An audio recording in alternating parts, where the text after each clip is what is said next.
que hagamos un conversatorio, como le dije a él, primero que él explique, desarrolle una conferencia y nosotros después podamos preguntarle lo que nos parezca adecuado, digamos, para las respuestas de él. Muchas gracias, Carlos, de verdad, a ti y al Instituto del Futuro por la asistencia. Y lo dejo a Carlos Alberto Irigoyen para que haga la presentación oficial.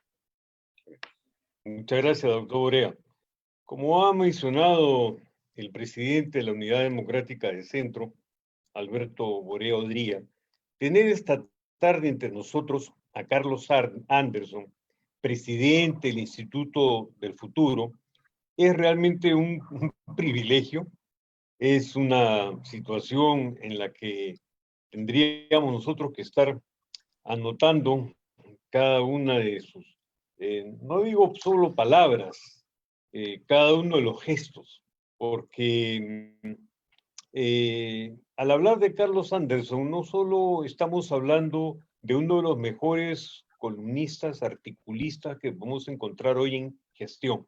Yo personalmente sigo con mucho interés la secuencia de temas que nos ha venido ofreciendo, y entre ellos lo tengo clarísimo porque cuando se administraron las pruebas PISA para conocer el nivel de educación, de capacidad lectora, manejo de matemáticas, de ciencias, lectura, ¿no?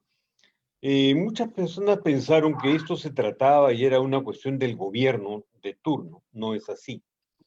Es un requisito de la OCDE para que nosotros podamos acceder a esta organización que no solo nos va a reportar beneficios, como él mismo lo mencionaba en su artículo, sino que significa que nosotros tenemos que prepararnos y aprovechar en esta coyuntura, ¿no?, de acceso, de ingreso a la OCDE en el esfuerzo para ir reformando, mejorando aspectos que son absolutamente necesarios. Carlos Anderson es un banquero de inversión. Dentro de lo que es la banca hay distintas áreas, de todas muy interesantes, por supuesto, pero esta de inversión es particularmente interesante porque allí entiendo cómo es que se gesta esa prospectiva estratégica en la que él desarrolla y con la que él plantea y en la que estoy seguro que esta tarde vamos a poder apreciar sus puntos de vista. Ha ocupado cargos directivos a nivel internacional en ABN AMRO, en Lehman Brothers, en UBS, en la SBC Warburg. Es un economista senior para América Latina en The Economist Intelligence Unit. Esto es un periodista económico para el Servicio Mundial de la BBC. Mayor seriedad, mayor consistencia, difícilmente podríamos encontrar dentro de lo que significa el periodismo internacional. Ha sido presidente del Centro Nacional de Planeamiento Estratégico entre el 2013 y el 2015. Y más interesante aún, ha completado los programas de prospectiva del Foresight Practitioners Training del Institute for the Future en Palo Alto, en Estados Unidos, y el Summer Retreat on Strategic Foresight del School of International Futures en Londres. Actualmente es presidente del Instituto del Futuro, es gerente general de Europa Partners y, como señalábamos al comienzo, columnista del diario Gestión. Realmente, Carlos Anderson, para mí es un honor y gracias a esta circunstancia feliz de la Unidad Democrática del Centro, puedo darte la bienvenida y adelantarte pues toda nuestra gratitud, reiterarte todo nuestro aprecio y sin más te dejamos en el uso de la palabra. Bueno, muchísimas gracias, la verdad. Me has hecho sonrojar, tocayo, ¿no? Yo de veras que muy agradecido por la invitación y sobre todo muy agradecido porque creo que es una muestra genuina de lo que debería ser la política en el país, ¿no? Esa capacidad que debemos desarrollar los peruanos o recuperar, ¿no? De poder conversar con el otro inteligentemente, ¿verdad? Sin poner cortapisas, sin adjetivos, ni nada por el estilo, ¿no? Las ideas tienen un poder de replicarse infinitamente, a cero costo, ¿no? Entonces yo, en ese sentido, sinceramente, muchas gracias, Alberto Borea, por la invitación y muchísimas gracias, Carlos Alberto, por tu palabra, que sinceramente me hacen sentir que la decisión que yo tomé 10, 11 años atrás de regresar al Perú después de 22 años, porque yo salí del Perú el año 87, cuando Alan García era presidente, y regresé en 2009 cuando Alan García era presidente, ¿no? No había cambiado mucho el mundo, pero en el interín, esos 22 años sí me ayudaron a mí, digamos, a ser quizás mejor profesional y espero también mejor persona. Efectivamente me han pedido que converse sobre dos temas que van relacionados, ¿ya? Que es el tema de una economía, digamos, liberal, ¿no? Una economía, digamos, simplemente capitalista, sin salvajismo, ¿ok? Y también dar un estado de situación de la economía nacional hoy, ¿sí? Y con una mirada de los próximos 24 meses. Y lo primero que quiero decirles a todos es que, así como a comienzos de los 90, a finales de los 80, comienzos de los 90, nosotros, y creo que más o menos todos vivimos esa época, y tuvimos la experiencia, digamos, de saber lo que era una hiperinflación en vivo y en directo, no como cuando yo le empecé a estudiar en los libros de historia, ¿no? Una cosa es leerlo en los libros de historia y otra cosa era vivirla, ¿verdad? De igual manera, en estos momentos estamos realmente ante un hecho histórico, porque nunca en la historia de la economía mundial se había producido un hecho como el que tenemos hoy en día. En algún momento de los últimos 3 meses, aproximadamente 5.500 millones de personas estaban en sus casas, por primera vez en la historia, ¿sí? Es la primera vez en la historia, además, también que, por lo menos en el caso del Perú, tenemos de manera simultánea un choque externo y un choque interno, ¿ok? El choque externo, inevitable. El choque interno podría haberse evitado si hubiéramos pensado las cosas un poquito mejor, ¿no? Pero bueno, actuamos como actuamos, y el hecho es que esta cuarentena que se tornó centena, ¿verdad? Ha causado destrozo y medio en la economía nacional. Destrozo y medio que todavía no sentimos en toda su magnitud, porque de alguna forma durante los últimos meses han habido ciertos colchones. Por ejemplo, muchísima gente ha podido acceder a sus CTS, a sus AFPs, ¿no? Algunas familias han tenido, digamos, acceso a bonos, qué sé yo. El hecho es que en toda su crudeza todavía no hemos sentido la crisis. La vamos a sentir después. Entonces, lo primero, estamos ante un hecho verdaderamente histórico, como les decía. ¿Por qué? Porque también es la primera vez que se produce un corte, digamos, simultáneo del consumo, la producción y la inversión. Efectivamente, al estar metidos en su casa, la gente no ha podido consumir. Marzo, abril, mayo, junio, ¿no? Al no haber mucho consumo, y las empresas tampoco no tener los trabajadores que también estaban en su casa, no ha habido producción, tampoco ha habido inversión, ¿verdad? Y el problema está en que ahora que empezamos a salir, digamos, del encierro, ¿verdad? Cambiados, distintos. Lo primero que ha sucedido entre el día anterior a la cuarentena y hoy es que hoy en día somos muchísimo más pobres de lo que éramos. Todos. ¿Ok? Consumidores, productores, empresarios, todos somos más pobres.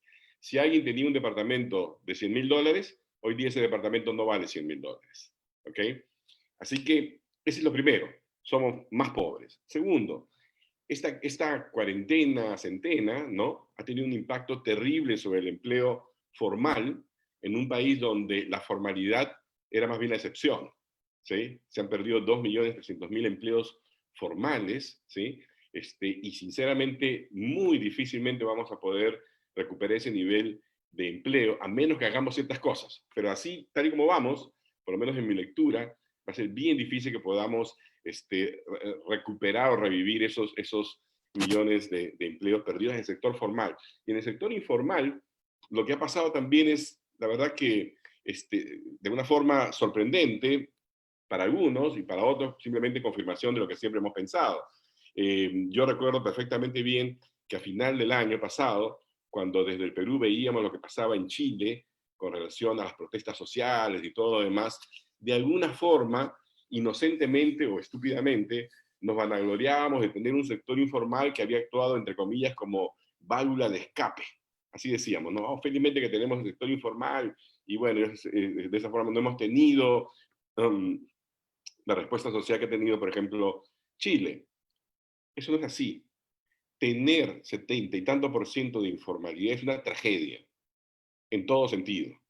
Y es una tragedia que nosotros como sociedad hemos permitido durante los últimos 30 años, en el que se ha ido deteriorando de manera progresiva, ¿no? El empleo formal, incluso el concepto de empleo formal. Y la verdad es que esta crisis ha revelado, ¿no?, que la informalidad es en verdad una tragedia. Porque ahora, ¿no?, tenemos muchísimas personas en el sector informal que sencillamente lo han perdido todo, porque al vivir día a día, ¿no?, y al no haber podido salir, digamos, a vender, etcétera, se han descapitalizado, ¿no? Y van a tener que, bueno, y los que han perdido el empleo seguramente van a tener que ir al sector informal, así que más competencia y más salarios a la baja. Salarios que, por ejemplo, también en un fenómeno nuevamente que uno normalmente ve en los libros de historia, ¿no? Por primera vez uno observa caída en los salarios nominales. O sea, una cosa es que se ajusten los salarios reales, pero otra cosa muy distinta es que se ajusten los salarios nominales, y lo estamos viendo. En todas partes se han renegociado alquileres, ya estamos viendo ahora incluso deudas, etcétera, ¿no? Entonces, estamos ante un mundo muy, pero muy complejo, ¿no?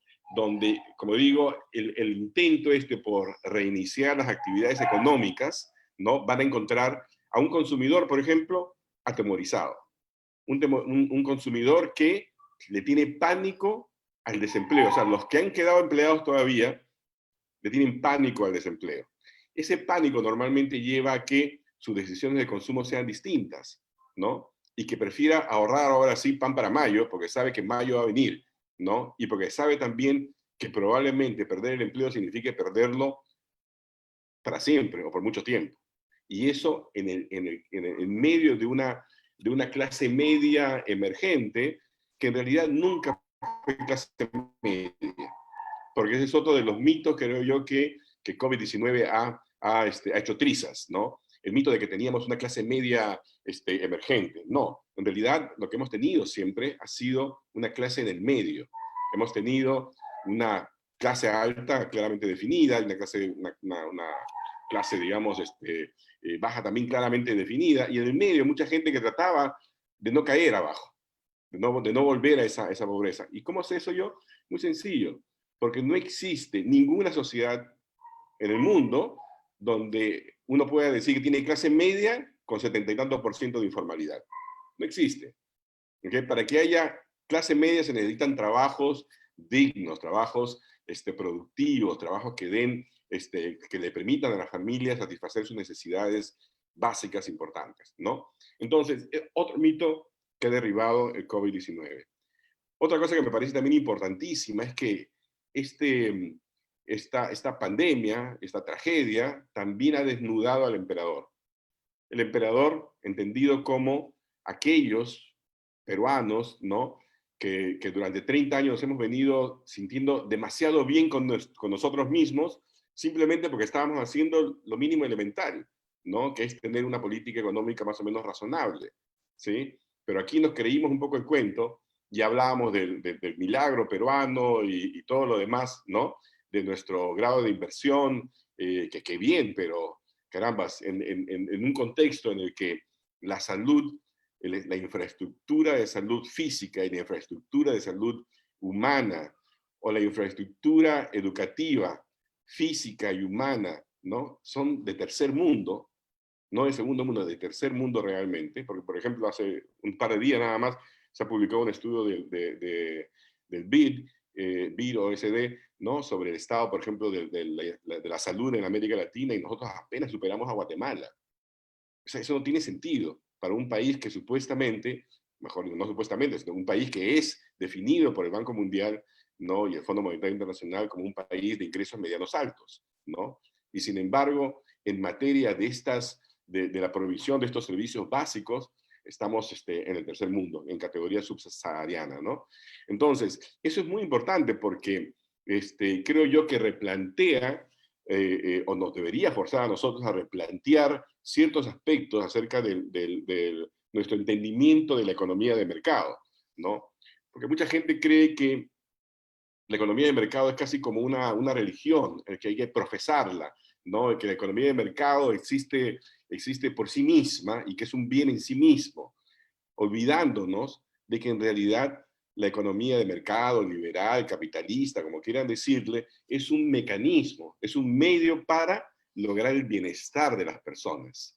Y si yo le dijera, por ejemplo, que solamente alrededor del 16% de las familias peruanas en las zonas rurales tienen desagüe, ¿alguien podría hablar realmente de que aquí estamos hablando de verdadero progreso? Si yo les digo que un estudio reciente de UCAL muestra que el 60% de los colegios en el Perú o no tienen agua, o no tienen electricidad, o no tienen desagüe. Que solamente el 20% de los colegios en el Perú tienen conexión a Internet. O sea, con esas condiciones, ¿verdad?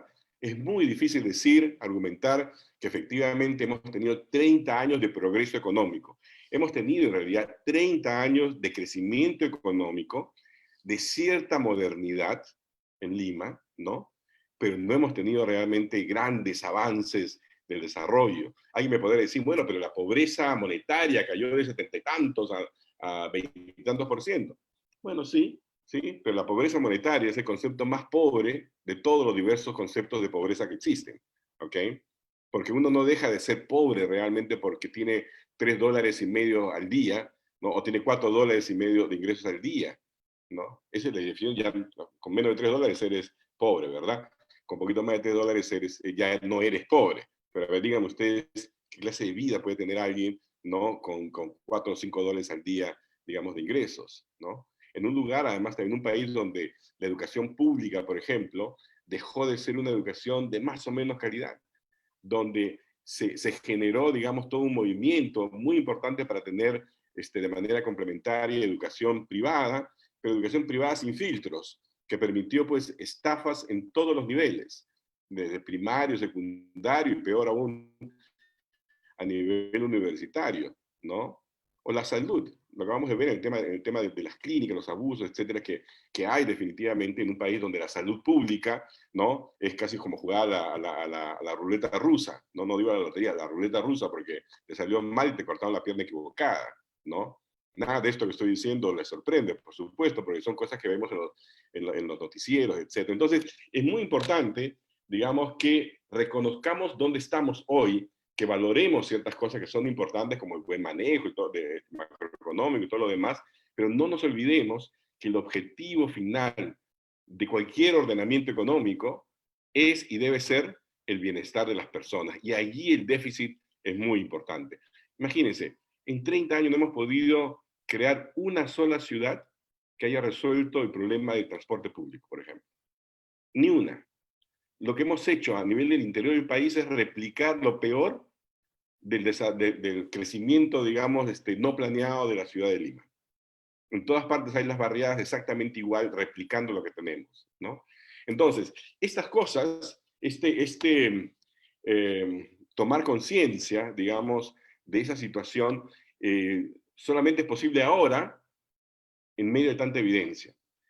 Hasta hace un poquito, por ejemplo, voces como las mías, eran voces total y absolutamente minoritarias, ¿no? A las cuales ni siquiera se les da mucho aire, porque claro, digamos, en general a los peruanos no nos gusta que nos digan las cosas, ¿no? Preferimos, digamos, callar, bueno, no digas eso, no es políticamente correcto. Yo recuerdo, por ejemplo, una vez, para que vean los extremos a los que llegamos, ¿no? En una reunión, cuando yo era presidente de ese plan, con la gente de APEC, creo que se llama una de estas organizaciones internacionales del Asia, y las reuniones eran en inglés, y me toca a mí hablar, y bueno, yo hablo inglés pues como inglés, ¿qué voy a hacer? No hablo bien, ¿no? Y después me dicen, Carlos, tienes que bajarle un poquito, poner un poquito de acento. Digo, pero ¿por qué? No es que como el ministro no sabe tanto inglés como tú, va a quedar mal después de ti. O sea, esa desafortunadamente es parte también de nuestra cultura, ¿no? No hay un reconocimiento a la excelencia ni nada por el estilo. Entonces, qué bien. Por un lado, uno dice, qué terrible la pandemia, qué terrible, ¿verdad? Y efectivamente es terrible, las muertes, la sensación de pánico que tenemos todos, ¿no? Sobre todo los que tenemos de alguna forma, que estamos más expuestos. Yo tengo asma, tengo pánico, ¿no? Pero también digo, ¿saben qué? Qué bien, porque esta situación, esta pandemia, tomar, digamos, mirarnos en el espejo y darnos cuenta de aquello que realmente nos dolía, debería servirnos como acicate, como impulso, para finalmente hacer aquellas cosas que el país requiere para llevar la economía, la sociedad, etcétera, al siglo XXI, finalmente, en materia educativa, en materia de salud, en materia de seguridad, en todo tipo de cosas, ¿no? Así que esa es un poco, digamos, mi lectura de dónde estamos. ¿Dónde creo que vamos a estar en los próximos meses? Bueno, como les decía, desafortunadamente, el plan, digamos, que se ha puesto en marcha, que supuestamente es de 12,5% del PBI, ¿no? Digo supuestamente porque en la realidad casi nadie está ejecutando.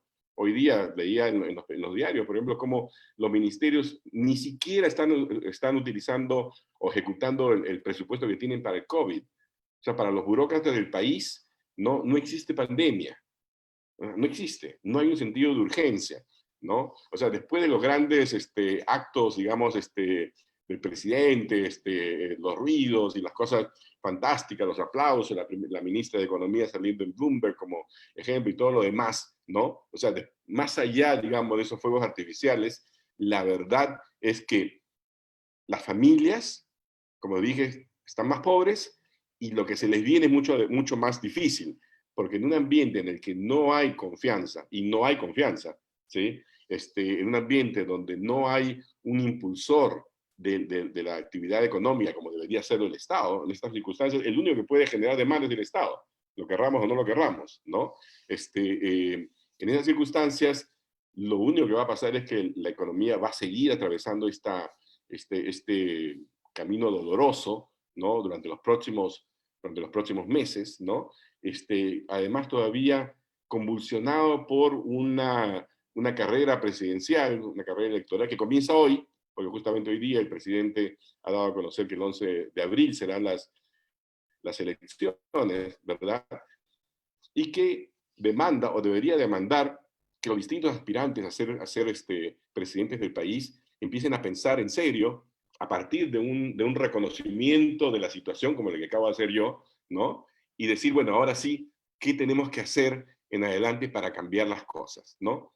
Si me permiten aquí, yo lo que he hecho, o mejor dicho, lo que quisiera hacer es contarles lo que yo vengo sugiriendo hace un buen rato, ¿no? Lo primero que nada, hay que reconocer que estamos en una economía de guerra, ¿no? O sea, tenemos un enemigo invisible, un enemigo que no se va a ir simplemente porque nosotros deseemos que se vaya, un enemigo que yo veo, la verdad, con mucha sorpresa, ¿no? Como todo pareciera ser, bueno, el próximo año todo va a estar bien, vamos a subir, vamos a crecer, etcétera, como suponiendo de que va a haber una vacuna disponible, de que hay una cura súper efectiva, ¿no? Y a mí me parece hasta irresponsable eso, porque yo creo que uno debe prepararse, debe desear lo mejor, pero debe prepararse para lo peor, ¿no? Y la verdad es que hacia adelante, o sea, cuando uno lee la prensa internacional, uno lee los journals, lee las cosas de ese tipo, se da cuenta de que ese optimismo que a veces vemos en los diarios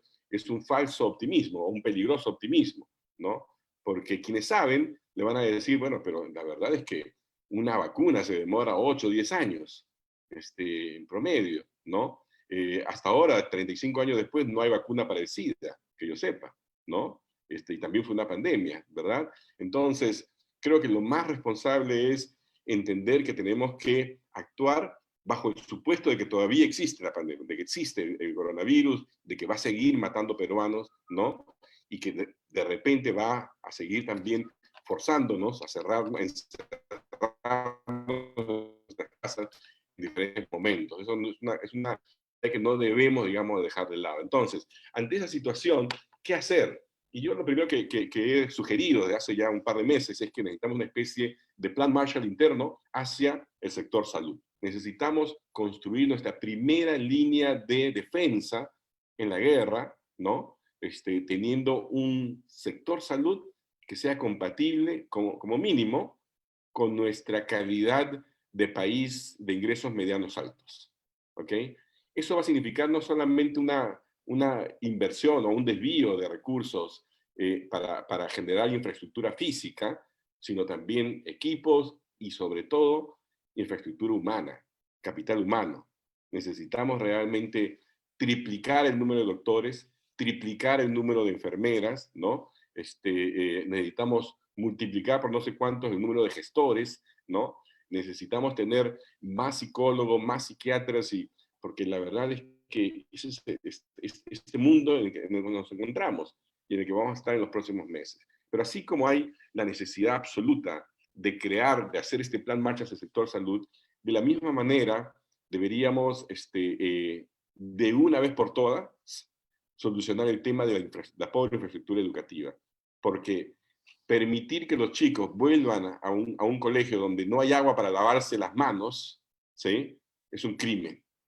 Es como enviarlos directamente, no sé, a un cuarto lleno de gente con COVID y sin mascarilla, ¿no?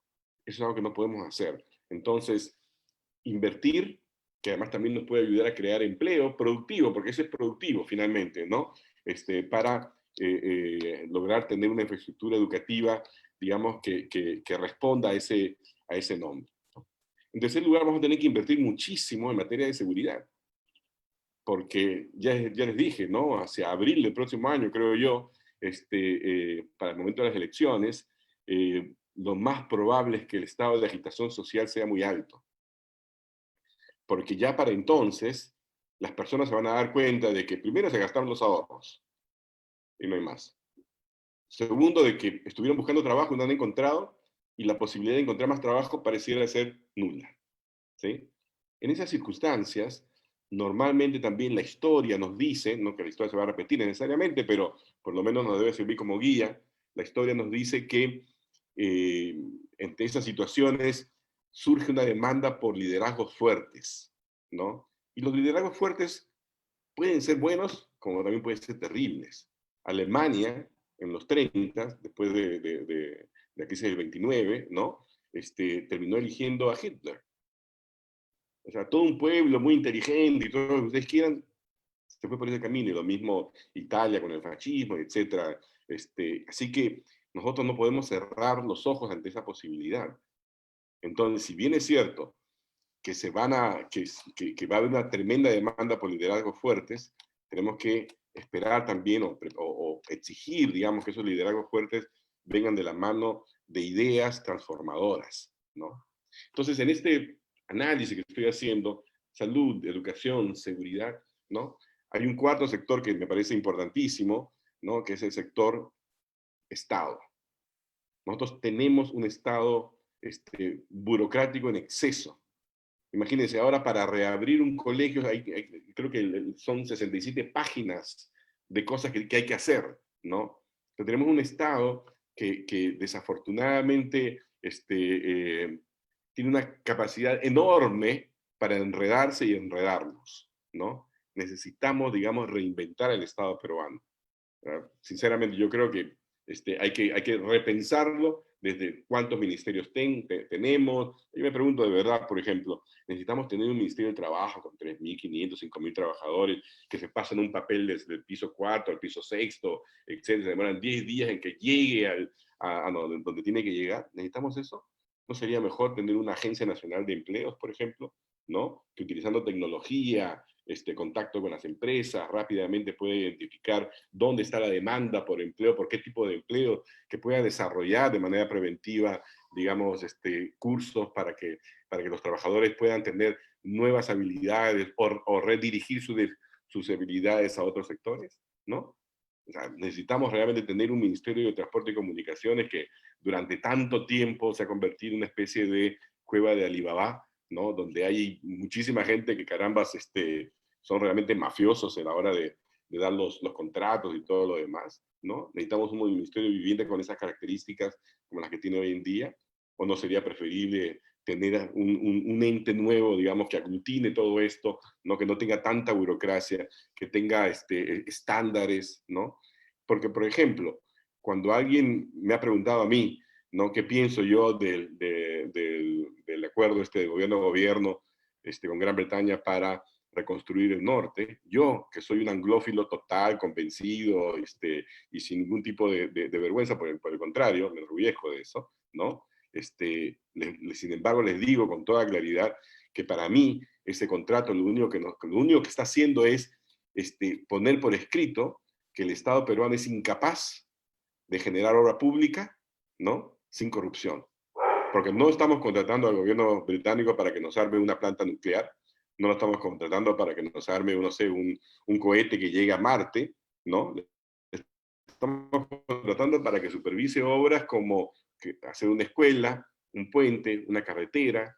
O sea, imagínense, a ese estado de cosas hemos llegado porque tenemos un estado disfuncional, ¿no? Finalmente, creo yo que esta pandemia de alguna forma ha acelerado una serie de tendencias que estaban allí, ¿ya? Una de esas tendencias, por supuesto, es la tendencia hacia la automatización, ¿no? Yo recuerdo, no sé si fue en abril, mayo del 2017, o octubre de 2017, que leo un informe de McKinsey, la consultora, sobre la automatización en América Latina, y ahí veo la página de Perú, y me voy a revisar, y según McKinsey, 2017, el 53% de los empleos en el Perú eran automatizables. Y yo decía, wow, 53%, son 6.7 millones de empleos que pueden ser reemplazados con la automatización. Y decía, bueno, felizmente que tenemos un poco de tiempo, ¿no? Habrá que hacer esto y esto. Bueno, se nos acabó el tiempo. La pandemia sencillamente ha hecho que de la noche a la mañana saltemos, ¿no? Nos tengamos que enfrentar a un mundo digital. Yo estaría, si no fuera esta la situación, no estaría aquí yo en mi habitación y mi perro ladrando al otro lado porque no sé, debe haber visto su enemigo número 1, ¿no? Y no puedo sacarlo, sino que estaría en un auditorio seguramente con todos ustedes, ¿verdad? Pero el mundo cambió. Así que necesitamos nosotros impulsar teleeducación de verdad, ¿no? Que los chicos, no pues el 20 y tanto por ciento nomás tenga acceso a Internet. Tenemos que hacer algo distinto, ¿verdad? Pero necesitamos impulsar la teleeducación o los modelos híbridos, ¿no? La telemedicina de verdad, ¿no? Y necesitamos tener todo esto, y para eso necesitamos construir una carretera digital, una verdadera carretera digital, ¿no? O sea, aquí me dice, por ejemplo, que mi conexión es muy débil, ¿no? Supuestamente tenemos 4G, pero la verdad es que yo creo que eso es una G, o 2G como máximo, ¿no? Entonces, hay muchísimo que hacer, pero eso requiere pensar de manera diferente, ¿no? Y tenemos también, creo yo, en estas circunstancias, ¿no? Que pensar cómo hacemos para ponerle fin a algunos de los males tradicionales del capitalismo peruano, ¿no? Uno de ellos tiene que ver con la existencia, ¿no? de conglomerados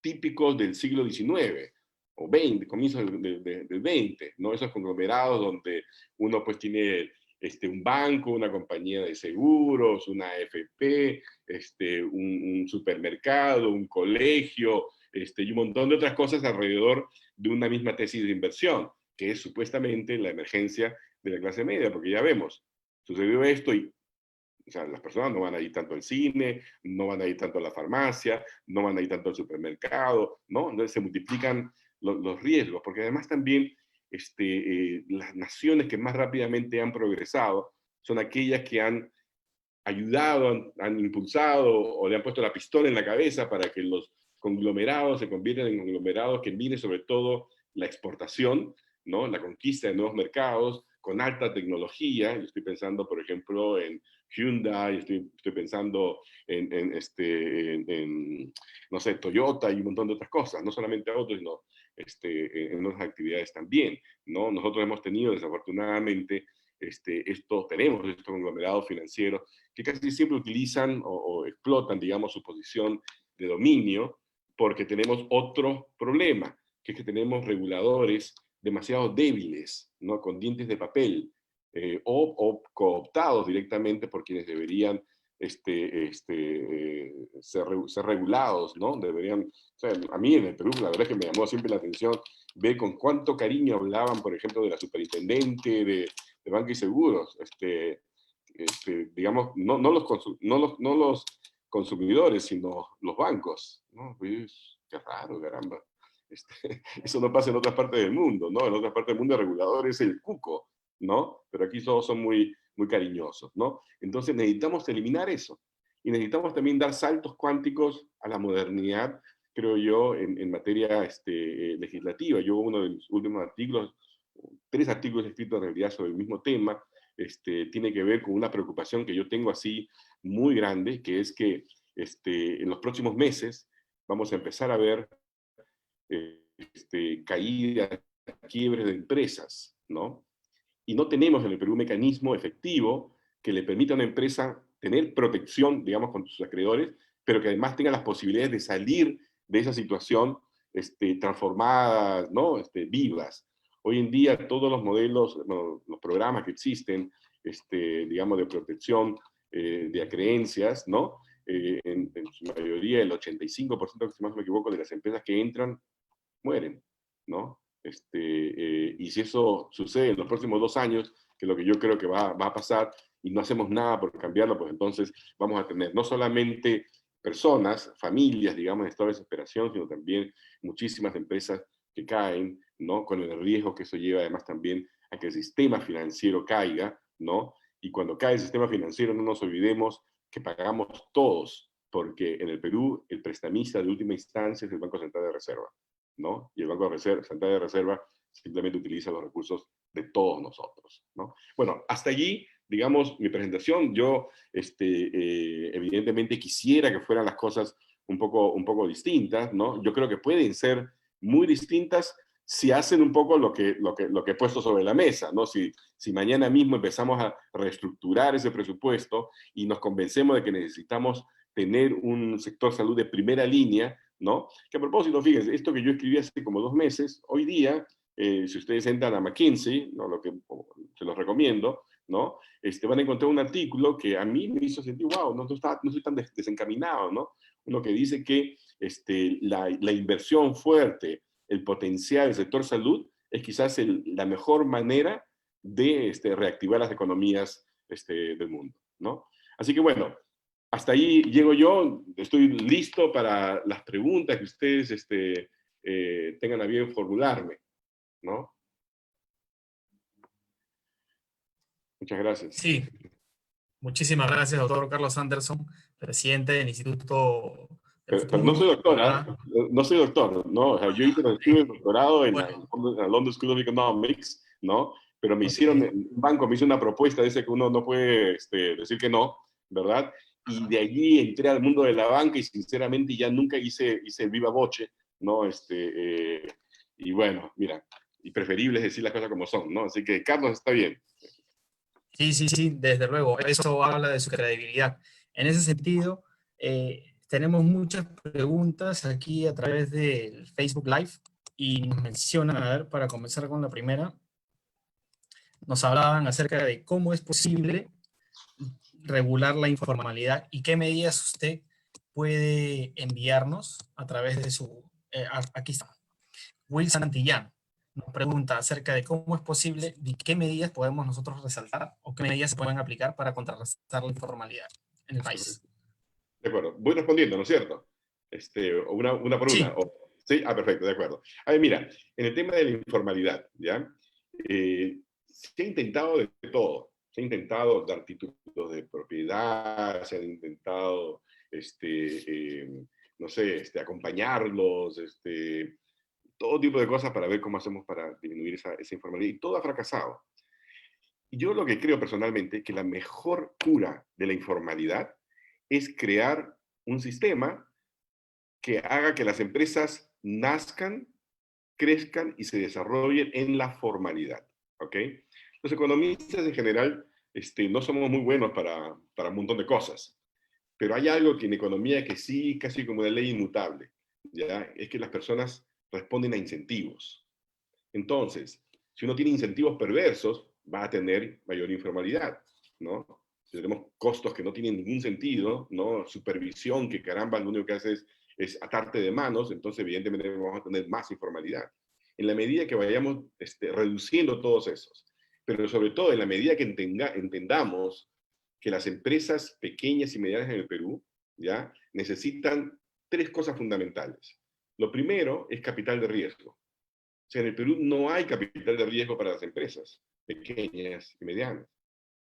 Lo segundo es que en su mayoría tienen sistemas de gestión del medioevo. O sea, son todos negocios familiares, todo el mundo tiene miedo, digamos, nadie quiere ser dueño solamente del 60 o 70%, dicen, no, yo quiero ser dueño del 100, ¿verdad? Hay que cambiar ahí un poco el chip mental. Y en su mayoría, pues no tienen mayor incentivo para utilizar tecnología. No son buenas absorbiendo de tecnología. Y si ustedes quieren, por ejemplo, entender la economía coreana es una economía de pymes, de verdad. Solamente que son pymes inteligentes, son pymes que tienen además acceso a capital de riesgo, son pymes que absorben tecnología y crean tecnología, y son pymes que se administran, ¿no?, como empresas modernas. Entonces nosotros necesitamos generar un espacio de esa naturaleza para que las empresas crezcan en la formalidad, se desarrollen y todo demás. Miren, eso tiene que ver, a ver, Alberto, ¿qué dices algo? No te escucho.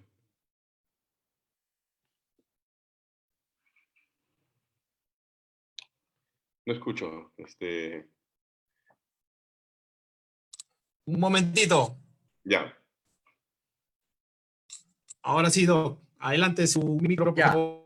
Ya, la pregunta que te quería hacer era para seguir en tu trend, es ¿qué cosa es un capital de riesgo? O sea, ¿cómo generas un capital de riesgo?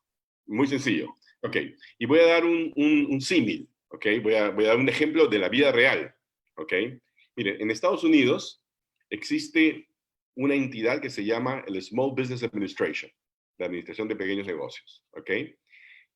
Si ustedes están en Arkansas, en Nueva York, en Los Ángeles, donde sea que sea en Estados Unidos, y tienen una buena idea, pero resulta que necesitan $100,000 para poder hacer realidad esa buena idea, y solamente tienen 20,000, ¿de dónde sacan el resto? ¿Quién está dispuesto a ponerle esa plata que hace falta? Esa plata que hace falta, ¿sí?, se llama capital de riesgo. ¿Por qué capital de riesgo? Porque, claro, si la idea funciona, perfecto, pero si no funciona, no funcionó y perdieron todos, ¿verdad? En los Estados Unidos, pues hay capitales ángeles, hay de todo tipo de instituciones que están dedicadas justamente a darle, por ejemplo, a Steve Jobs, ¿no? Hubo un inversionista que le dio $1 millón. Así empezó. Si no, Apple no existiría, ¿no? Bueno, de forma organizada en los Estados Unidos existe el Small Business Administration, que una de sus tareas principales es justamente darle capital de riesgo a las pequeñas empresas cuando recién nacen, los startups, ¿ok? Entonces, nosotros necesitamos hacer eso, pero de verdad, ¿no? Miren, yo hice hace poco un programa que yo tengo en el instituto, que hacemos unas noticias con futuro, le llamamos, y miramos el ecosistema emprendedor en el Perú, y resulta que el Estado que dice, bueno, pero yo tengo aquí Startup Perú, tengo Innovate, tengo un montón de cosas, ¿no? Pero cuando uno sumaba todos los recursos, el total de recursos no llegaba, creo que a 100 millones de soles. Son nada más 30 y tantos millones de dólares, ¿no? Y decía, hemos financiado 7,000 no sé cuántos proyectos. Entonces uno hacía la división, bueno, 20,000 soles para cada proyecto. ¿Qué se puede hacer con 20,000 soles? Nada. ¿Ya? En Colombia, fíjense, donde sí hay capital de riesgo a morir para estas pequeñas empresas, una de ellas se llama Rappi, ¿no? Que ustedes la conocen, ¿sí? Esta empresa Rappi, con recursos propios, digamos, de gente que da capital de riesgo, lograron desarrollar un modelo de negocio lo suficientemente interesante como para presentárselo al banco SoftBank, que es un banco japonés, que acaba el año pasado, a principio de año, dio a conocer un fondo de $7,000 millones para impulsar la transformación digital en América Latina. Al primero que le ha dado plata, ¿saben a quién es? A Rappi. ¿Cuánto le ha dado? $1,000 millones. Por eso que Rappi rápido va a ser el que rápidamente va a acabar con toda la competencia en toda América Latina. Así que Globo, bye bye, Chasqui, todo lo demás, bye bye, ¿no? Entonces, en el Perú necesitamos eso. No hay, alguien tiene una buena idea, ¿no? Y no tiene cómo ponerla en realidad, porque nadie está dispuesto a dar capital de riesgo. En Israel, por ejemplo, la solución fue bien interesante. El primero en decir, bueno, reconociendo esta realidad, fue el Estado israelí, que creó un fondo de private equity, un fondo de capital privado, ¿no? El fondo fue tan exitoso, ¿ya?, que de inmediato surgieron un montón de entidades privadas que dijeron, bueno, queremos hacer lo mismo. Y hoy en día, el mercado más sofisticado de capital privado, capital de riesgo, es Israel. Un país que tiene un territorio que cabe en Ica, ¿no? Y que sin embargo tiene un ingreso per cápita que es varias veces el que tenemos nosotros, y que tiene, por ejemplo, empresas multinacionales como Teva, ¿no?, que se ha comprado medio mundo en esos términos, ¿no? Entonces, para responder a la pregunta, ¿no?, ¿cómo hacer con la informalidad? Bueno, no hagamos nada con la informalidad, hagamos algo con la formalidad, con la formalidad mínimo y máximo beneficio. Van a ver ustedes cómo las propias empresas formales van a caminar a la formalidad. Otra cosa más, en el programa de los Estados Unidos, por ejemplo, el régimen, quienes apuntan, digamos, y nacen formales, ¿no?, durante los primeros años, por ejemplo, no pagan impuestos. Y no pagan impuestos, ¿por qué? Porque el Estado lo que le dice es, queremos que ustedes acumulen.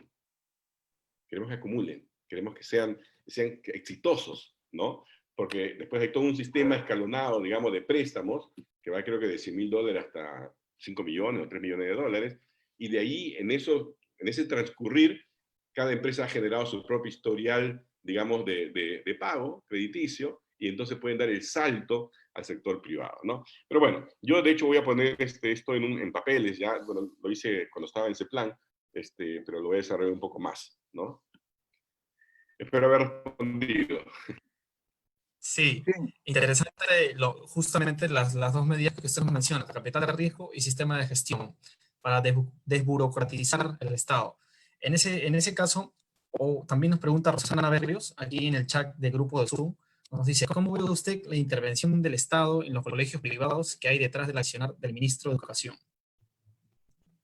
A ver, mira, la educación es un bien demasiado valioso, ¿ya?, para dejárselo solamente en manos privadas, ¿ok? Evidentemente, yo sí creo que tenemos que tener un sistema de educación pública de altísima calidad, ¿no? Pero también debe existir un sector privado, ¿no? Ningún problema con eso, siempre y cuando sea también de calidad.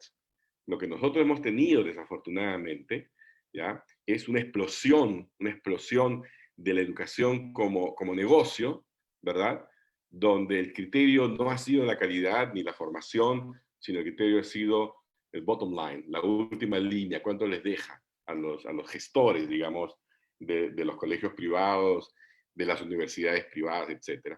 Y hemos llegado al extremo, pues, de tener educación, digamos, chatarra, ¿no?, en todos los niveles.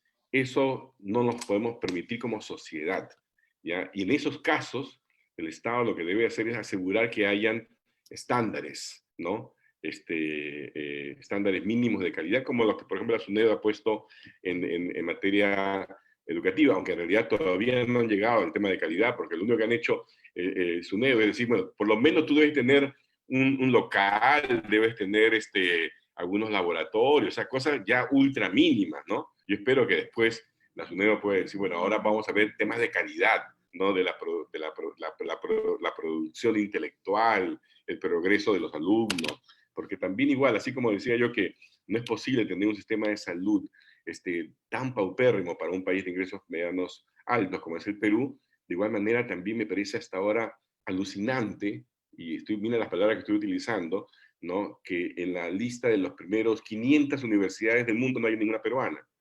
O sea, hay 2, 3 peruanas entre las 1000, pero después 800, 900, y entre las primeras 500 hay universidades del África, de Asia, de un montón de países que uno diría, pero O sea, el Perú es más grande, más fuerte, ¿no? Pero así es.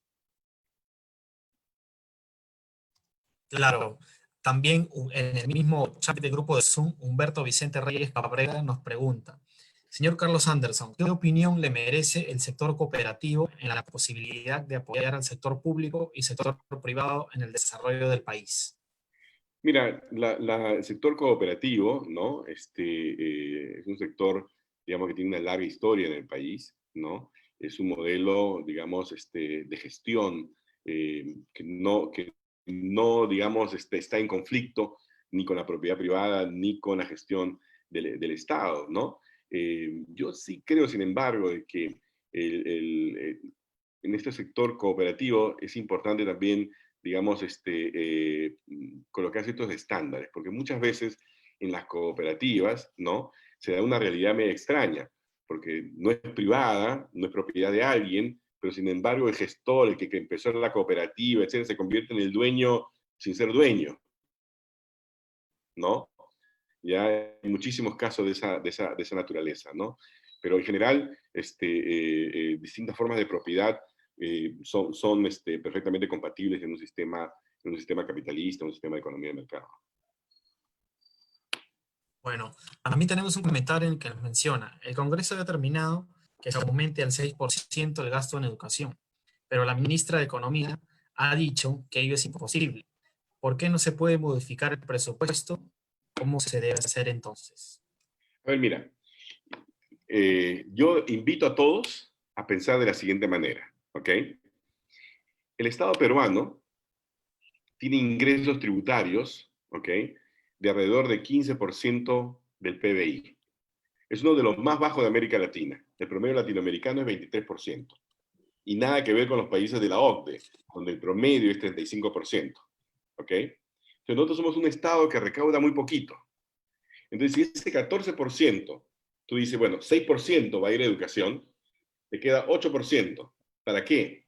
Para vivienda, para salud, para infraestructura física, carretera, portuaria, para seguridad, para defensa.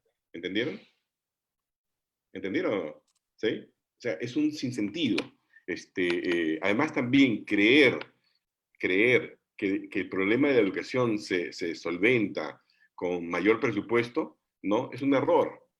Lo que necesitamos es mejor gestión. Lo que necesitamos es tener ideas claras acerca de educación. Miren, por ejemplo, en estos momentos se debería estar trabajando el Plan Nacional de Educación, el Plan Nacional Estratégico de Educación, algo por el estilo, que va a ir del año 2021 al 2036, por periodos de 15 años. ¿Ya?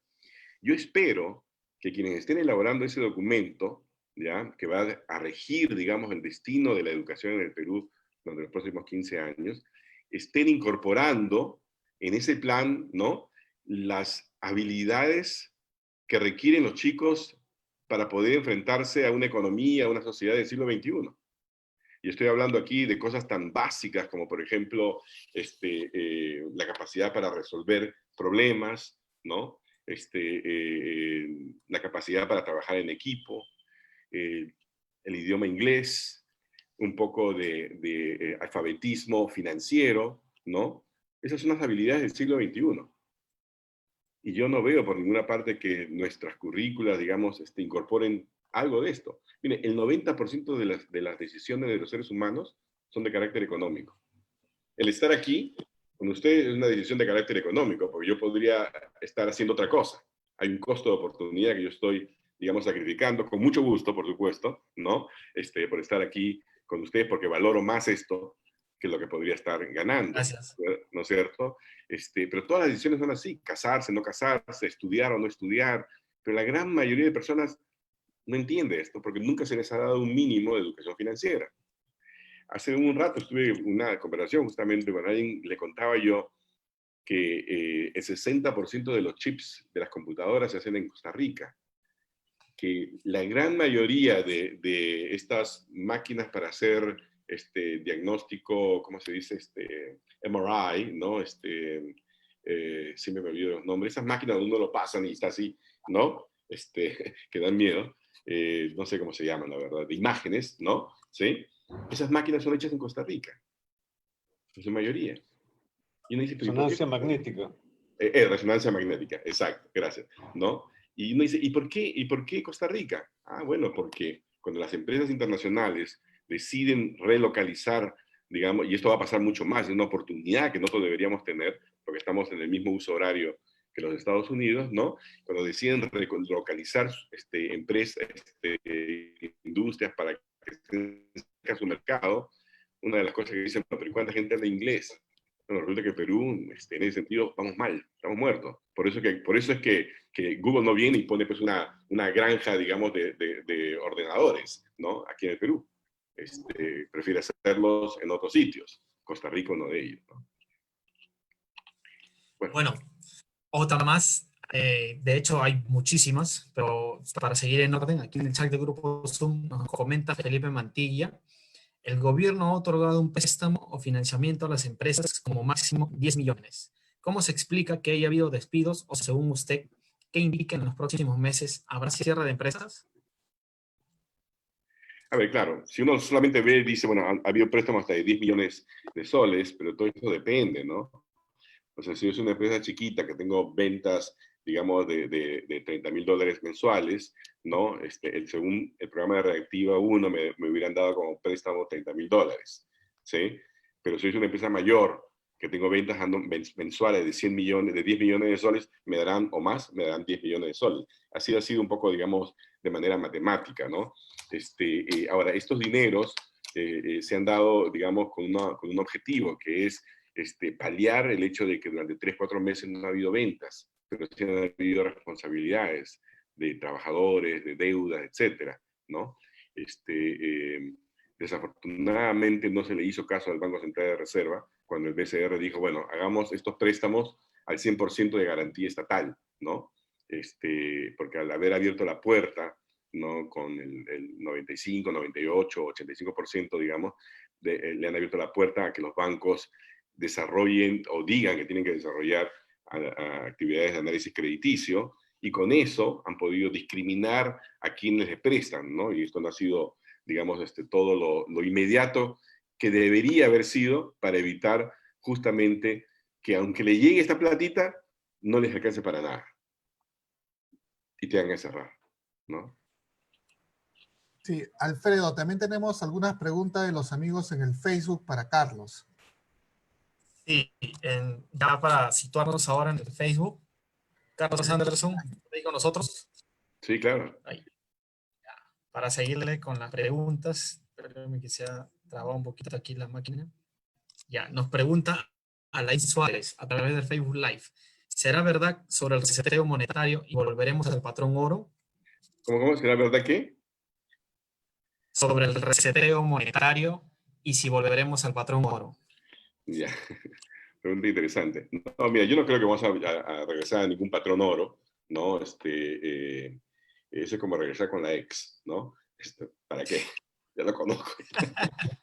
Eso no funciona, ¿no? Se intentaron 2 veces en el siglo XX y las 2 veces fracasaron, ¿no? Lo que sí queda claro es que a donde vamos a ir más es a una sociedad sin billetes, sin monedas, ¿no?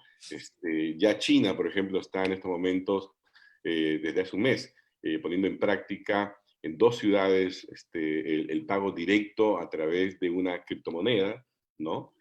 En sus celulares. Entonces les pagan como el 60-80% del sueldo y con eso lo vas pagando. O sea que nos encaminamos a una sociedad sin cash, sin efectivo, ¿no? Por obvias razones, ¿verdad? Pero no a un patrón oro. Bueno.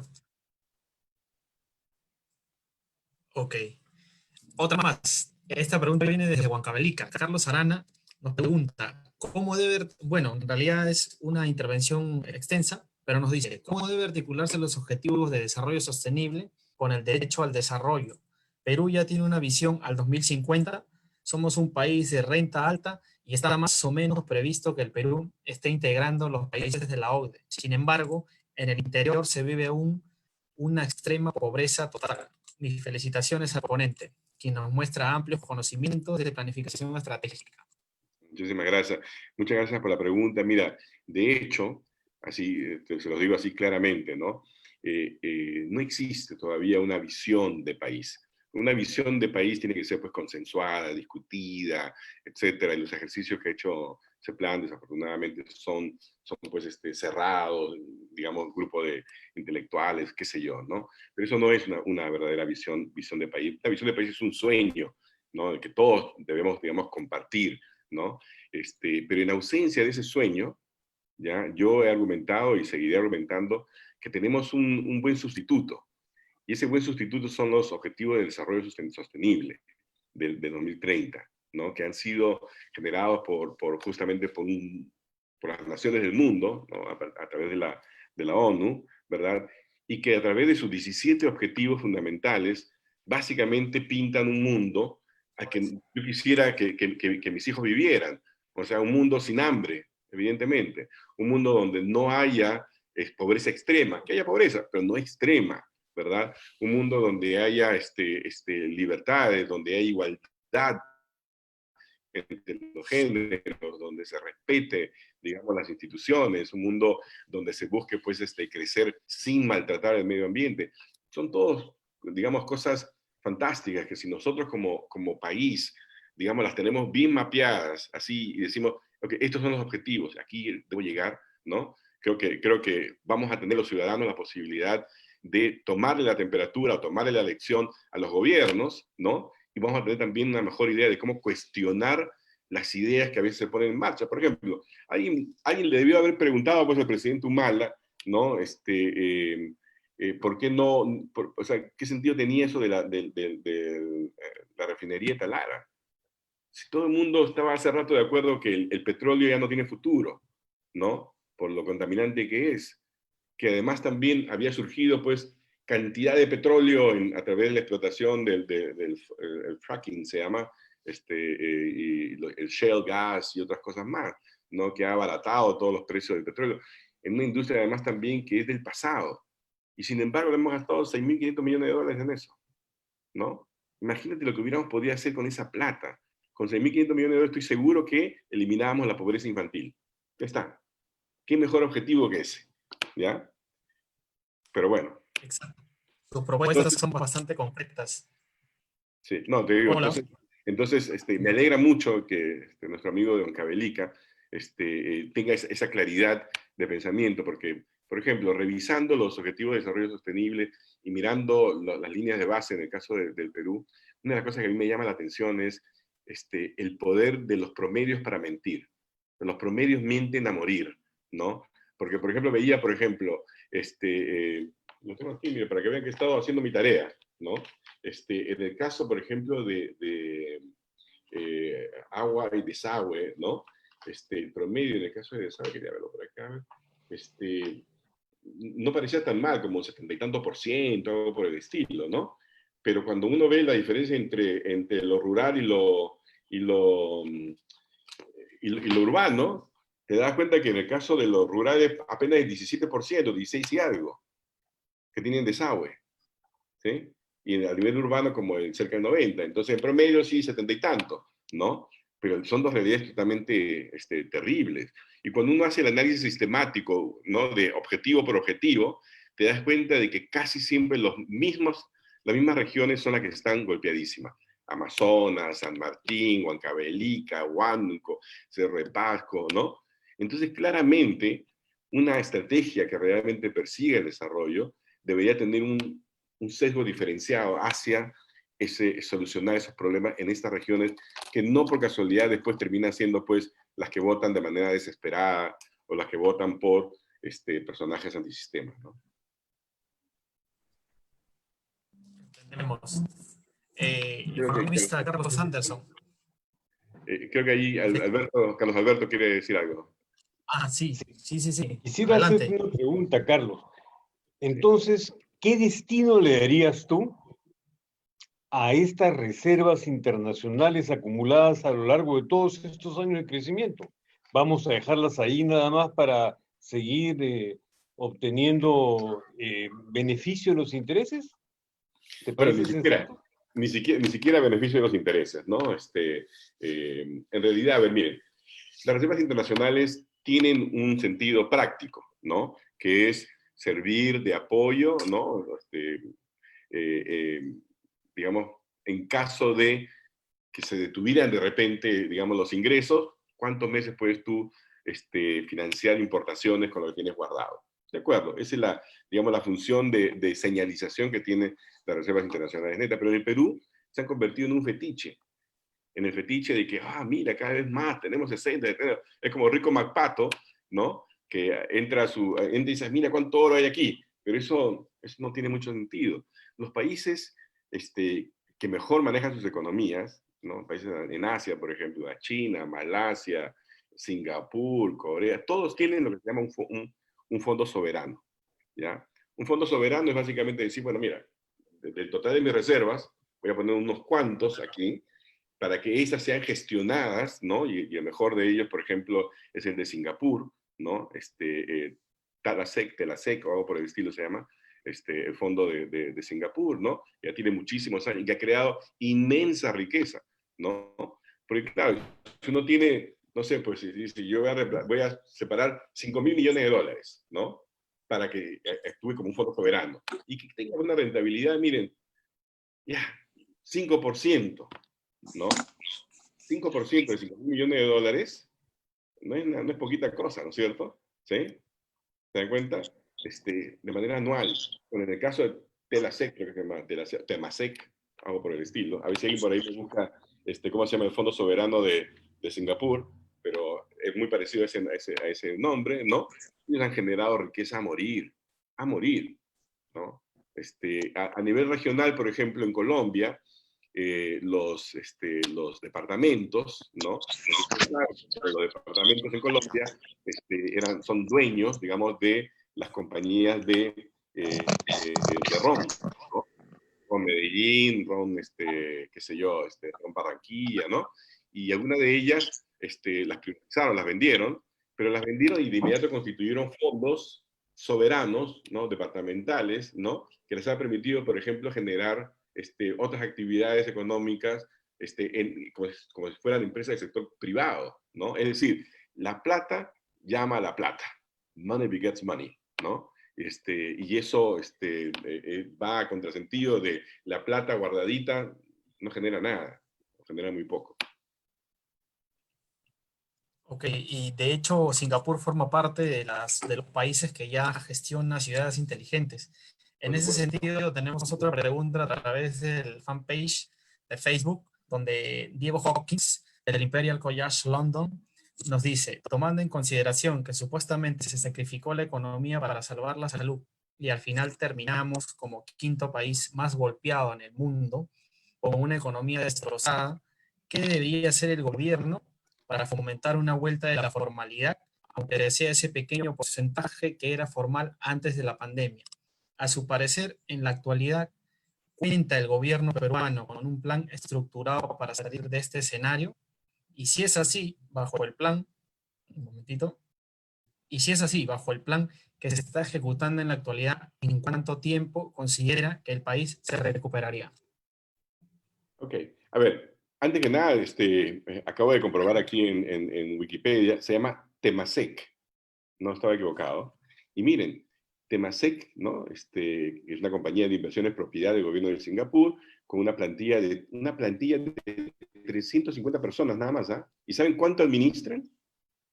185.000 millones de dólares. Eso es más o menos el 80% del PBI peruano. ¿Ok? Y esto está desde el año 70 y... ¿Qué año? El año 74. Fue fundado en el año 74. ¿Ya? Ese es Temasek. Esa es una idea que, por ejemplo, que deberíamos rescatar. Yo imagino que Carlos Alberto hizo la pregunta porque conocía que esa era la respuesta, ¿verdad? Muy bien, muy inteligente. Nuestro amigo, que está estudiando en Londres, me dijiste, ¿no? Sí. Claro, muy bien.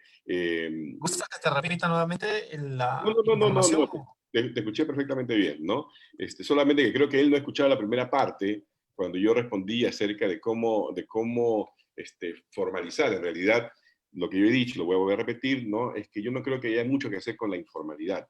Lo que tenemos que hacer en estas circunstancias, sobre todo, es generar espacios, incentivos para que las empresas nazcan, crezcan y se desarrollen en la formalidad. Y para eso tenemos que entender bien qué es lo que les duele a las pymes y qué es lo que necesitan para convertirse en pymes inteligentes. Él me va a entender cuando yo diga Smart SMEs, ¿ok? ¿Qué es lo que se necesitan? 3 cosas. Capital de riesgo, manejo moderno, ¿ok? Corporativo moderno, y se necesita capacidad de absorción tecnológica.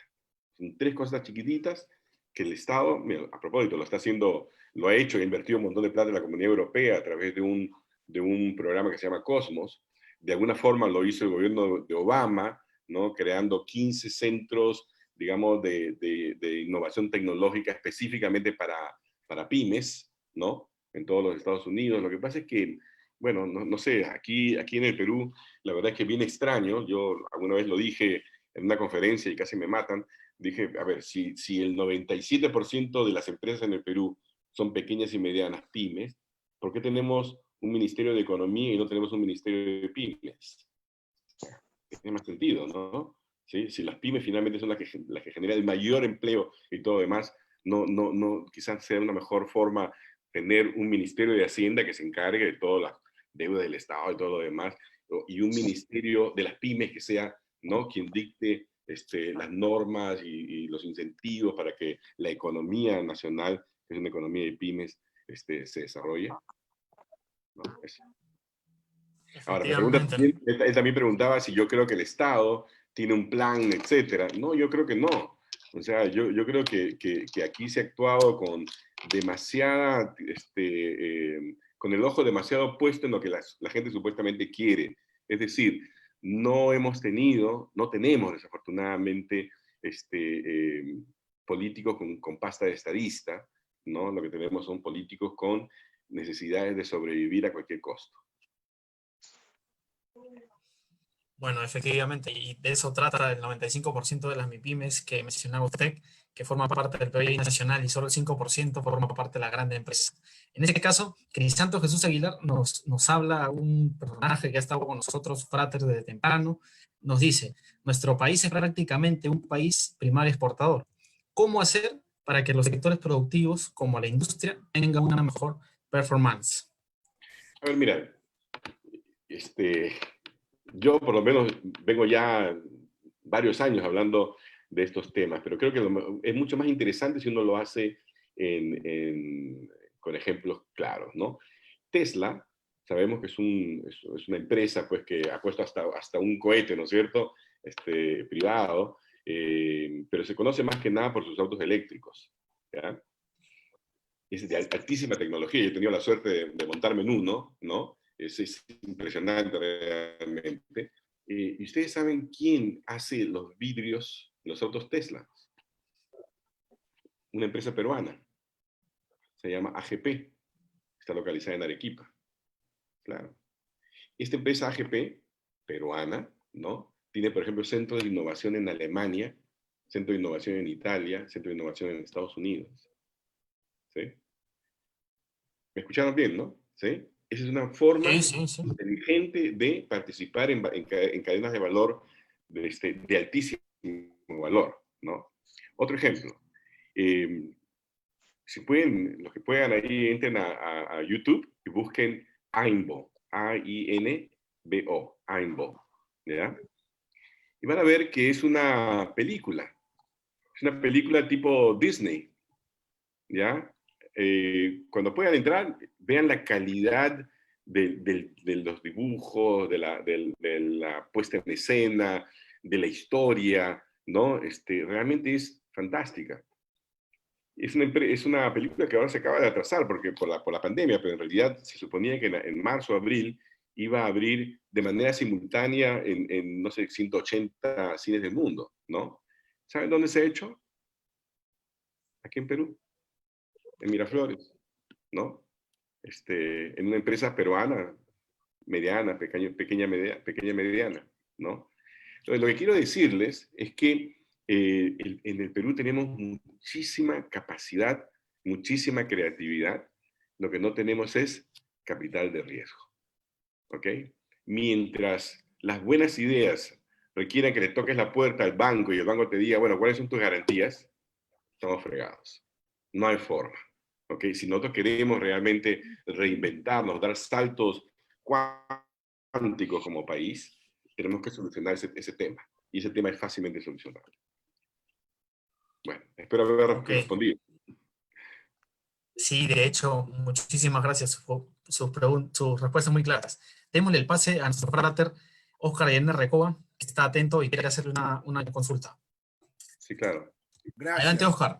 Buenas noches, Carlos. ¿Qué Placer tal? verte otra vez. En verdad es una pregunta que yo la retransmito. Como miembro del grupo, prefiero abstenerme de hacer alguna pregunta, pero quiero decirte de que Rómulo Acereto te pregunta lo siguiente: ¿cuál es la diferencia entre la economía que propugna la Constitución del 79 con la de la Constitución del 93? ¿Y cuál es la diferencia de ambas con respecto a la economía social de mercado? Gracias. Bueno, no sé, seguramente la pregunta formulada, voy a salir jalado, ¿no? Y por una razón muy sencilla. Yo no creo en los adjetivos, en esa forma de conceptualizar cosas, ¿ya? He tenido la suerte de vivir muchas realidades y creo que una de las cosas más, perdón por decirlo, pero más tontas que hacemos es ahogarnos en esa discusión de que si esto es economía social de mercado, economía liberal, economía capitalista. Sino, miren, yo en ese sentido soy tan pragmático como Deng Xiaoping, que decía que no importa qué color es el gato, lo importante es que case ratones, ¿no? Así que lo que debemos hacer como país, ¿no? Es entender que necesitamos una economía, ¿sí? Donde todos tengan posibilidades de actuar sin necesidad de corrupción, sin necesidad de gran burocracia, ¿no? Con reglas claras que sean fácilmente ejecutables, ¿no? La Constitución del año 79, que fue una Constitución, digamos, la decimosegunda, creo, decimoprimera Constitución, en su capítulo económico, por lo menos, no difiere mucho del año 93. El 93 tiene algunas seguridades importantes, como por ejemplo la independencia del Banco Central, por supuesto, o el concepto de que el Estado debe limitarse a hacer todo aquello que el sector privado no puede hacer, ¿no? De subsidiariedad. Esas son, si quieres tú, las dos grandes diferencias entre una y otra, pero ninguna plantea un modelo económico, digamos, diferente. Todas están conceptualizadas dentro de la línea general de que los mercados son los más eficientes para asignar recursos, ¿no? Los mercados son aquellos lugares donde se genera mayor valor, ¿verdad? No hay nada diferente a eso. Así que bueno, no sé qué nota me pondrás en esa pregunta del examen, pero esa es mi respuesta. Agradecemos su pregunta. Guillermo García, lo felicita a usted y también le hace la pregunta a través de Ice García. Si al Estado peruano le interesa la industrialización del país, ¿no es necesario un banco industrial de capital mixto para incentivar la industria con intereses no usuarios? No usurarios, claro, usureros, digamos. Usurarios. Sí, tiene razón, no usurarios. Usureros. Bueno, mira, no sé si necesitamos un banco industrial. Hay diferentes formas de organizarse, sinceramente, ¿no? Lo que sí necesitamos es impulsarla. Necesitamos, por ejemplo, a ver, una cosa tan sencilla como la siguiente, ¿no? Imagínense que hay un concurso internacional, no sé, pues en Estados Unidos para que una empresa de ingeniería haga tal cosa, ¿no? Ok, muy bien. Y eso implica, digamos, recursos que vayan a ser utilizados, ¿no? Que vayan a ser usados para eso. Pero resulta que una empresa chilena, ¿no? Dice, bueno, yo necesito recursos, me voy al banco y le pido un préstamo y el banco me da un préstamo pues de 6, 7% o 5%, qué sé yo. Voy al caso del Perú, ¿no? Y me cobran 10, 12, 15%. Ahí hay un diferencial de tasas muy importante, ¿verdad? Y eso de inmediato le da la ventaja a la empresa chilena sobre la empresa peruana. Eso que acabo de describir de manera sucinta, ¿no? Es algo que se repite todos los días en todo ámbito de cosas en en el Perú en comparación con otras realidades donde, por ejemplo, en Brasil hay un banco de desarrollo, ¿no? Que por ejemplo ha sido el que llevó a las empresas brasileñas por toda América Latina, por toda África, ¿no? Aunque claro, no necesariamente con las mejores artes, ¿no? Sino más bien con muchísima maña. Pero bueno, como digo, ¿es necesario tener un banco industrial? No, mira, el Estado ha sido muy mal banquero, ha quebrado un montón de veces. Los privados también son malos, lo que necesitamos es, digamos, generar mecanismos que eviten los excesos. Por ejemplo, una ley de usura en el Perú, cuando yo lo he mencionado, me han mirado con horror, porque me dicen, tú quieres controlar las tasas de interés. Yo no quiero controlar ninguna tasa de interés. Yo lo único que creo es que si el mercado tiene en promedio tasa de 10%, bueno, que nadie pues, pueda cobrar más del 20%. ¿Sí? O sea, que esos máximos se muevan de acuerdo con el promedio. Esto que acabo de repetir, que acabo de decir, es algo que existe en Chile, es algo que existe en Estados Unidos, que existe en Inglaterra, que existe en Uruguay, que existe en Argentina, ¿no? O sea, no estoy hablando yo de la Venezuela de Chávez, ni nada por el estilo, ¿no? Así que, eso sí deberíamos hacer hace rato.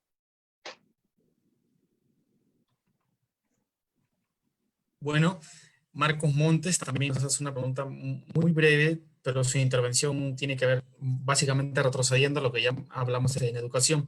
Nos pregunta, ¿de qué forma el Estado puede fiscalizar eficientemente la calidad en la gestión educativa y en la calidad de Y en la calidad de los maestros, ¿no? maestros? Sí, bueno, mira, yo creo sinceramente que la forma de hacerlo no solamente es a través de las pruebas PISA, etcétera, ¿no? Porque las pruebas PISA, pues claro, tratan de mostrar habilidades de carácter, comprensión lectora y habilidades matemáticas mínimas, ¿no? Pero yo creo que a lo largo de todo el ciclo de vida educativo, deberían haber algunos hitos, ¿no? Entendiendo de que no todos los alumnos aprenden igual, entendiendo de que no todos tienen que ser buenísimos en matemática, ¿no? Que, por ejemplo, yo si te pregunto a ti, a ver, ¿qué es lo más valioso de este iPhone? ¿No? ¿Sí? A ver, ¿qué es lo más valioso de este iPhone? A ver. No sé, les pregunto a ustedes, a ver. La Creo que capacidad. La tecnología. la tecnología, bueno, no. Miren, Un cuando sale el primer iPhone, ¿ya? Ese iPhone no tenía una sola tecnología nueva. Todas las tecnologías, todas desde la pantalla táctil, todas existían ya hacía varios años. ¿Ok? ¿Saben qué revolucionó esto? El diseño. El diseño. ¿Ok? El diseño es lo que le ha dado valor de entrada. Entonces, claro, yo les pregunto a ustedes, ¿cuál es la maestría más popular en Estados Unidos? No es el MBA, es la maestría en Fine Arts, en artes, diseño, ¿no?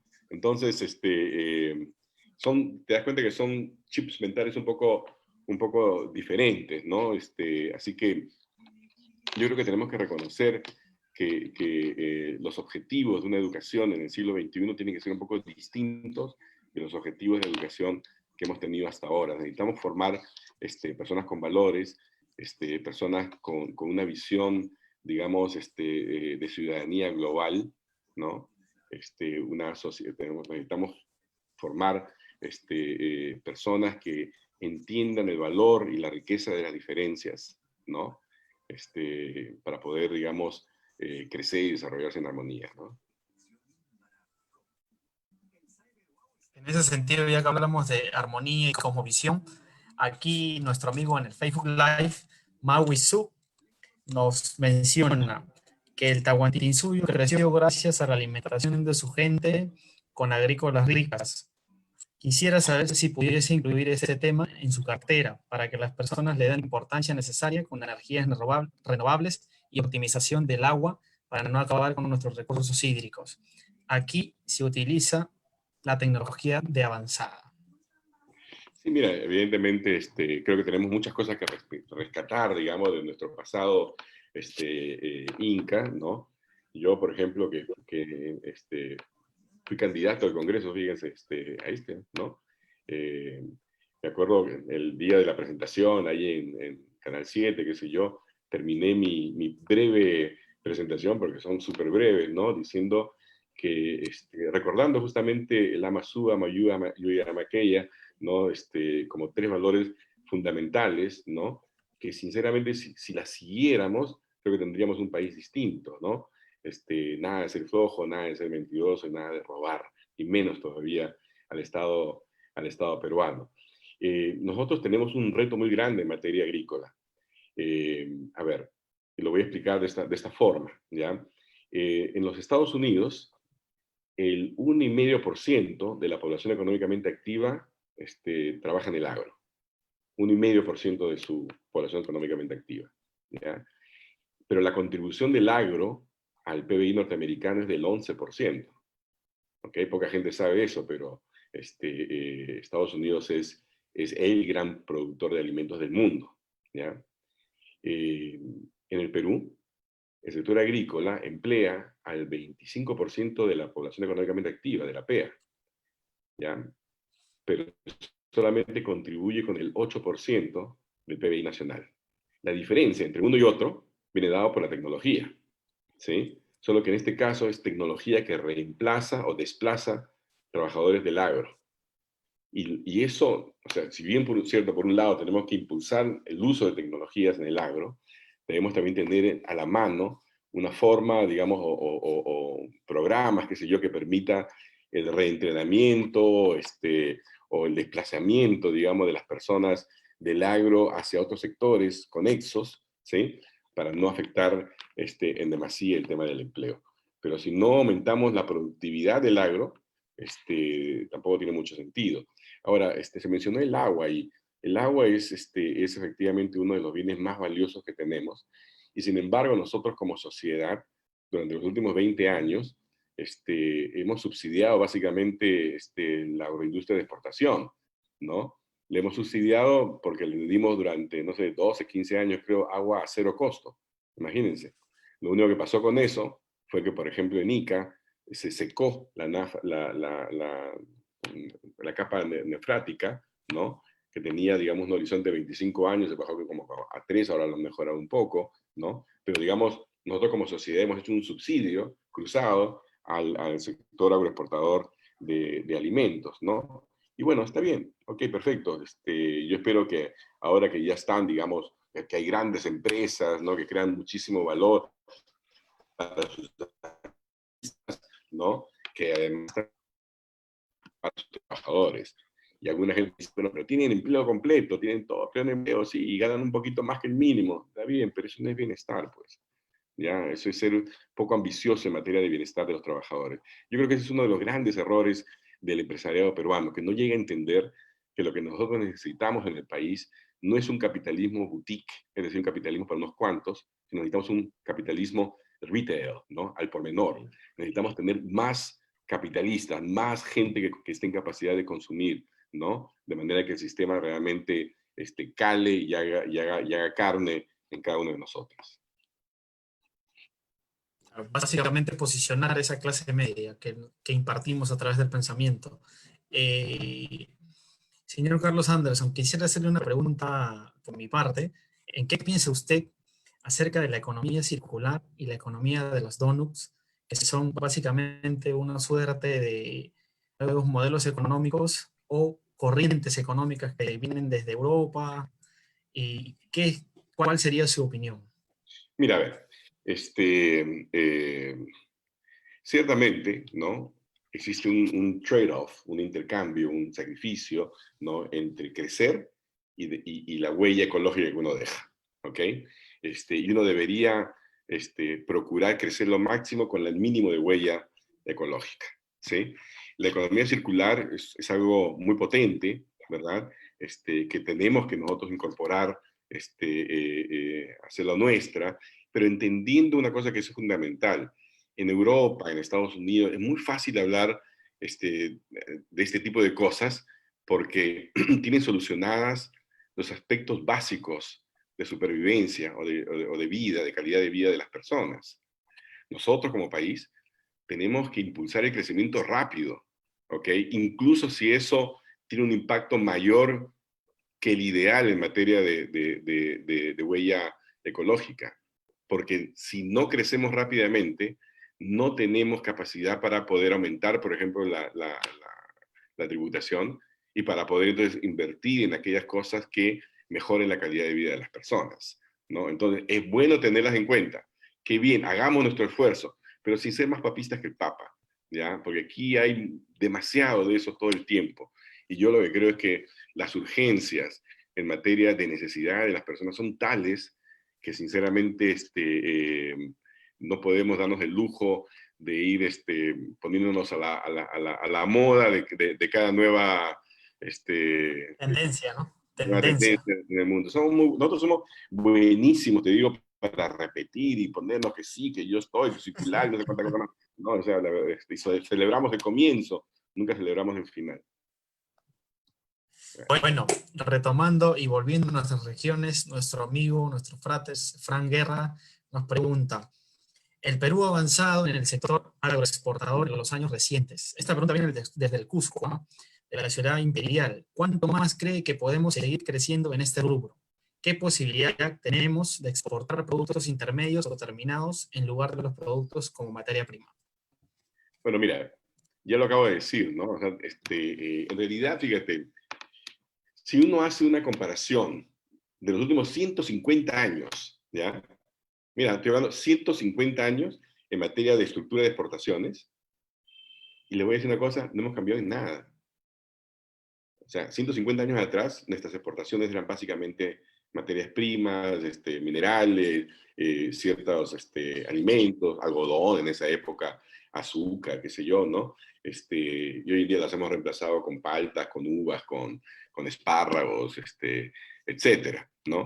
Pero no ha habido una transformación fundamental. Yo lo que creo es que tenemos que, nuevamente apelando a la idea del diseño, ¿no? Nosotros, imagínense, tenemos ciertas paradojas, ¿no? Tenemos el mejor cacao del mundo, gana cada rato premios por aquí y por allá, pero ¿acaso tenemos un Godiva? ¿Tenemos un Lindt? Esas marcas de chocolate. ¿Qué cacao produce Bélgica? ¿O Alemania? ¿O Gran Bretaña? Ninguno. Pero han desarrollado mucho el tema de la marca, ¿no? Y están presentes en todas partes del mundo. Ganamos premio tras premio en café. No, el mejor café del mundo. Ya, pues perfecto, pero a ver, ¿dónde está? A ver, ¿dónde está en París? Yo voy a París, me dice, acá está el café peruano. Para nada. No existe, no hemos desarrollado marcas, ¿no?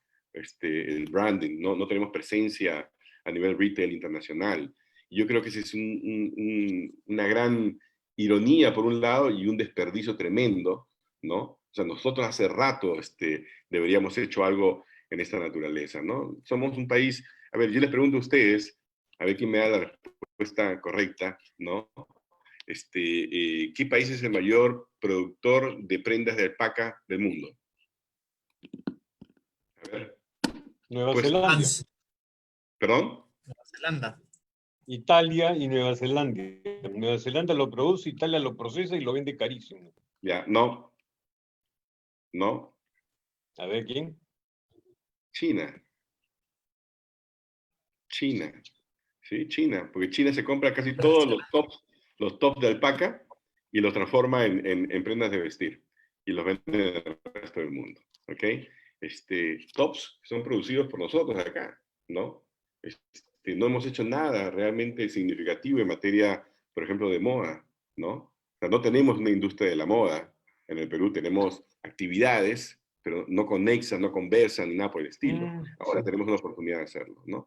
Así que, nada, yo alguna vez quise comprarle de regalo a una novia mía una minifalda de alpaca, nunca encontré, porque a nadie se le ocurre hacer una minifalda de alpaca, ¿no? Pero vayan ustedes, por ejemplo, y visiten el sitio web Loro Piana Vicuña, claro, Loro Piana Vicuña, y van a encontrar, caramba, que hay piezas de alpaca, de vicuña, que cuestan 35.000 euros, o sea, lo que cuesta un Mercedes-Benz.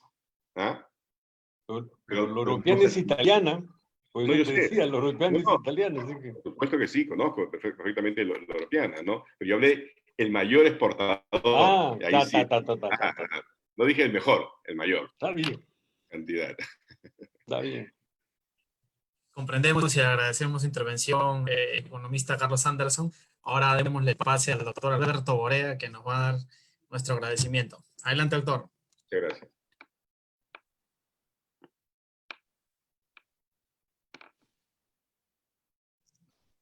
De hecho, si puede activar su micro.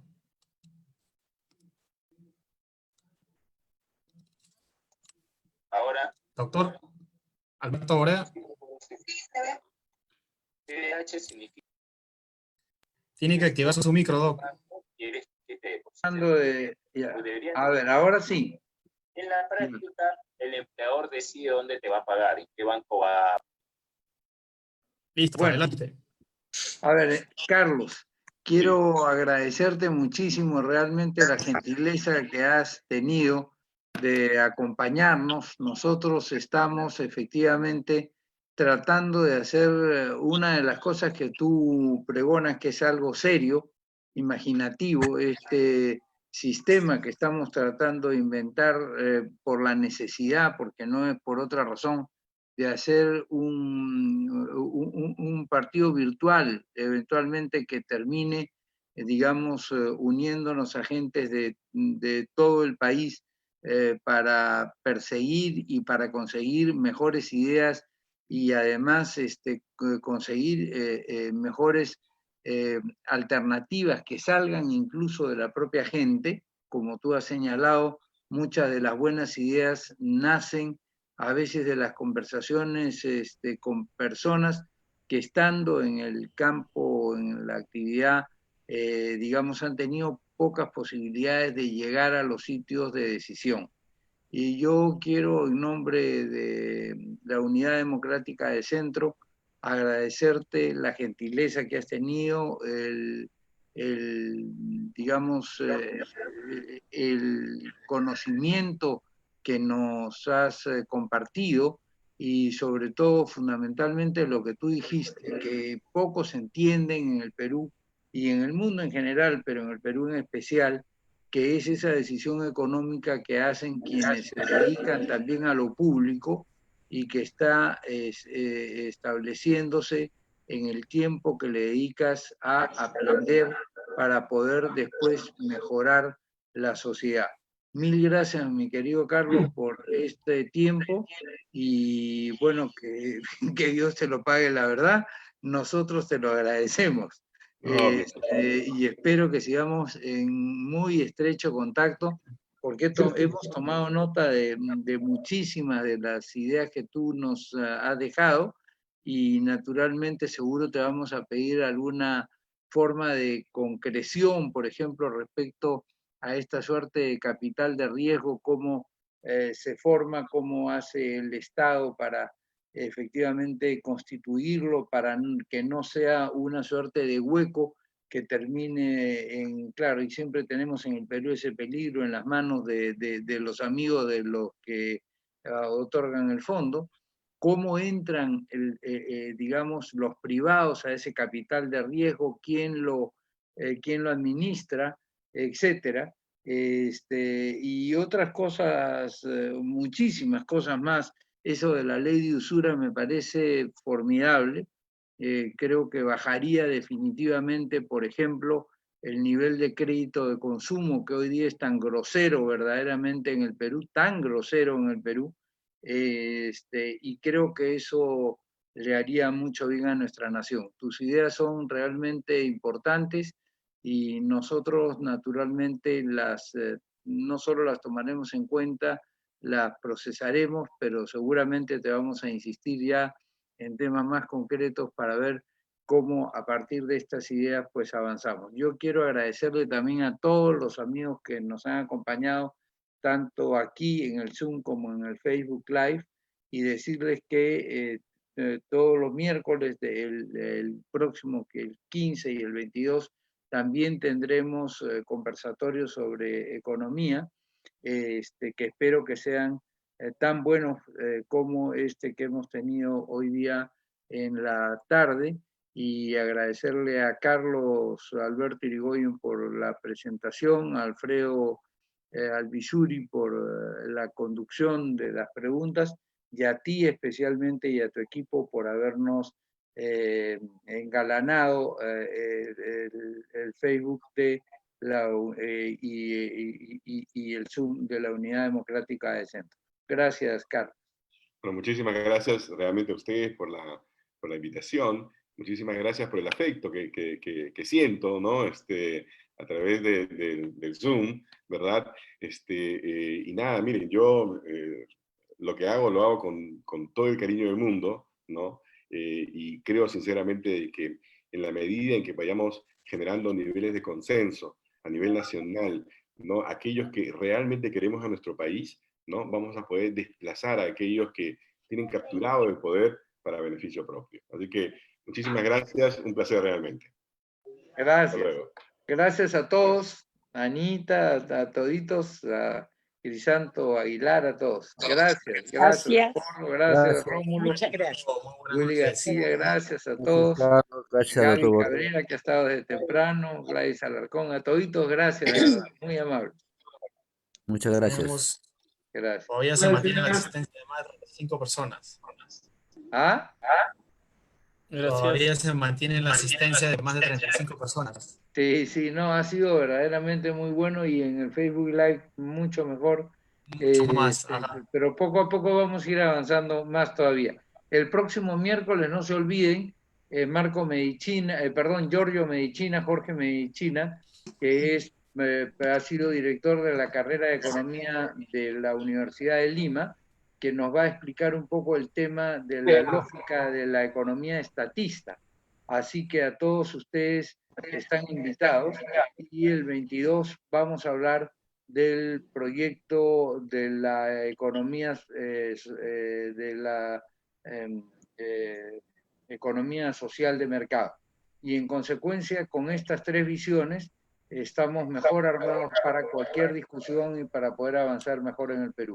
Gracias a todos, que Dios los bendiga, y para quienes son de La Libertad, pues el viernes tenemos que escuchamos a Trujillo y a las provincias de Trujillo, a Virú, a Chepén, a Otusco, a todos de La Libertad, y los que quieran entrar, aunque no sean de La Libertad, encantados. Seguramente ese día nos preguntarán acerca del tema de la inmunidad y todo eso, pues ahí dejaremos nuestro punto de vista. Gracias a todos y que Dios los bendiga. Hasta luego. Gracias. Nina Quiroz le manda saludos desde Arequipa, doctor. Gracias. Chao, chao. Chao, chao. Chao, Angie Espinosa. Chao, chao.